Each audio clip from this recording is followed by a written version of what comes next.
मरहबा collection mall, readymade कपड़ों का भरपूर खजाना। Jeans pant, T shirt, cargo pant, Knight pant, बच्चे और बच्चियों के लिए अच्छे खूबसूरत और उम्दा ड्रेस। पता याद रखें, जमुर हाई स्कूल मेन रोड, जैतून हजीन मस्जिद के पास। मालेगाव मधला राजकारणी म्हटला तो संत की क्या औकात है, सेम तुमची काय औकात आहे। विषय असा आहे की आम्ही कधी कोणाला घेण्यात देत नाहीये, हिंदूंनी कधी कोणाला त्रास दिला नाहीये। हिंदू असं म्हणतो की सर्व भवन्तु सुखिनः, सर्व छत्रपती शिवाजी महाराज की। आज या ठिकाणी बांगलादेशामध्ये अल्पसंख्याक हिंदू बांधवांवर प्रार्थना स्थळांवर जो अन्याय अत्याचार झाला, कलकत्त्यामध्ये डॉक्टर भगिनीवर जो अन्याय अत्याचार झाला, त्या अन्याय अत्याचाराच्या निषेधार्थ मालेगावातील तमाम सकल हिंदू बांधवांच्या वतीने हा निषेध मोर्चा या ठिकाणी संपन्न होत आहे। या मोर्चामध्ये सहभागी झालेले या मोर्चाचे सर्व आयोजक, लहान मोठ्या सर्व संघटना, सर्व पक्षाचे पदाधिकारी आणि उपस्थित मित्रांनो, प्रथमतः बांगलादेशामध्ये आणि कलकत्त्यामध्ये जो हिंदू भगिनीवर आणि बांगलादेशामध्ये अति अल्प हिंदू बांधवांवर जो अत्याचार झाला, त्या अत्याचाराचा प्रथमतः मी तमाम हिंदुस्थानाच्या वतीने आणि मालेगावकरांच्या वतीने जाहीर निषेध करतो।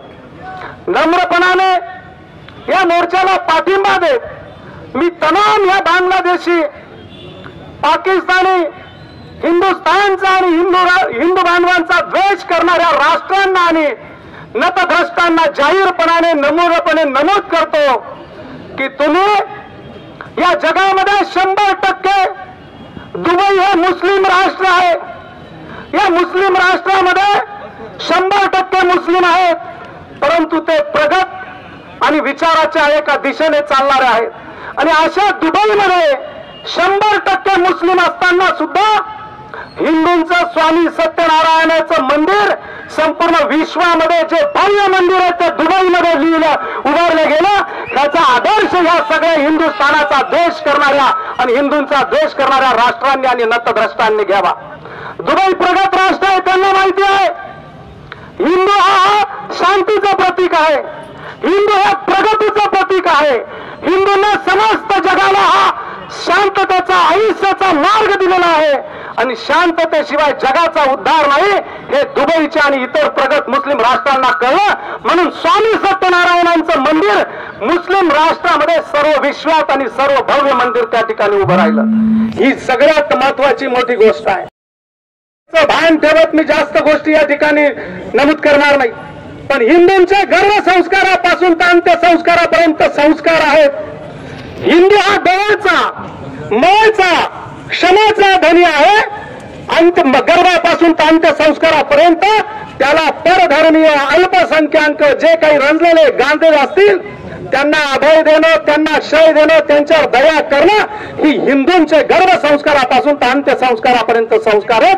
म्हणून हिंदुस्थानामध्ये बहुसंख्य हिंदू असताना सुद्धा अल्पसंख्याक प्रत्येक जाती धर्माचं संरक्षण केलं जातं आणि सन्मान केला जातो। आजपर्यंत सनातनाच्या इतिहासामध्ये कुठल्याही जाती धर्मामध्ये अनेक राजे झाले, छत्रपती पासून अनेक यांनी कुठल्याही ताकद असताना, शक्ती असताना, हिंदू बहुसंख्या असताना कुठल्याही परधर्मीयांचं प्रार्थना स्थळ असेल परधर्मीयांवर आक्रमण केलं नाही, अत्याचार केले नाहीत, अन्याय केले नाहीत। राजा छत्रपती शिवाजी महाराजांचा आदर्श आहे की युद्धामध्ये जर कुराण सापडलं असेल तर राजा छत्रपती शिवाजी महाराजांनी आपल्या दरबारी असलेल्या मुस्लिम सैनिकांच्या ताब्यामध्ये आदराने कुराण दिला आणि त्यांचा सन्मान केला। अशा प्रकारची संस्कृती हिंदुस्थान आणि हिंदुस्थानाच्या राजामध्ये आहे। आणि त्याच राजाने ज्या ज्या वेळेला अत्याचार झालेत, काही मोगल सम्राट आलेत, मंदिरांनी यांचा विनाशक करू लागलेत, तर त्याच राजांनी त्या अत्याचार करणाऱ्यांना यमसद्दी पाठवलेला हा छत्रपती शिवाजी महाराजांचा, राणा प्रतापांचा इतिहास आहे। त्याचे असाच जर प्रकार चालले तर त्याची पुनरावृत्ती होत हिंदुस्थानच्या एकतेला गालबोट लागल्याशिवाय राहणार नाही। म्हणून अशा नीच कृत्याचा, अल्पसंख्याक हिंदूंचा आणि हिंदूचा द्वेष करणाऱ्या राष्ट्रांचा आणि नतभ्रष्टांचा मी तमाम हिंदूंच्या वतीने, बाराबलुतेदार मित्रमंडळाच्या वतीने आणि उद्धव बाळासाहेब ठाकरे यांच्या शिवसेनेच्या वतीने, उपनेते अभय हिरांच्या वतीने, सुनील आबा गायकवाडांच्या वतीने, समोर बसलेले उपनेते जिल्हा प्रमुख जितू देसलेंच्या वतीने, प्रमोदजी शुक्ला यांच्या वतीने आणि तमाम संघटनांच्या वतीने मी जाहीर निषेध करतो आणि या बंदला जाहीर पाठिंबा देतो. जे जे पुढचं नियोजन राहील त्या ठिकाणी आम्ही सगळे हजर राहू. या ठिकाणी एवढं नमूद करतो आणि भारत मातेच्या एकात्मतेला गालबोट लागणार नाही आणि भारतामध्ये हे देशाचं आणि जातीभेदाचं राजकारण इथे फोफवणार नाही याची दखल घेऊ. एवढंच या ठिकाणी सांगतो आणि इथेच थांबतो. धन्यवाद. जय हिंद, जय महाराष्ट्र.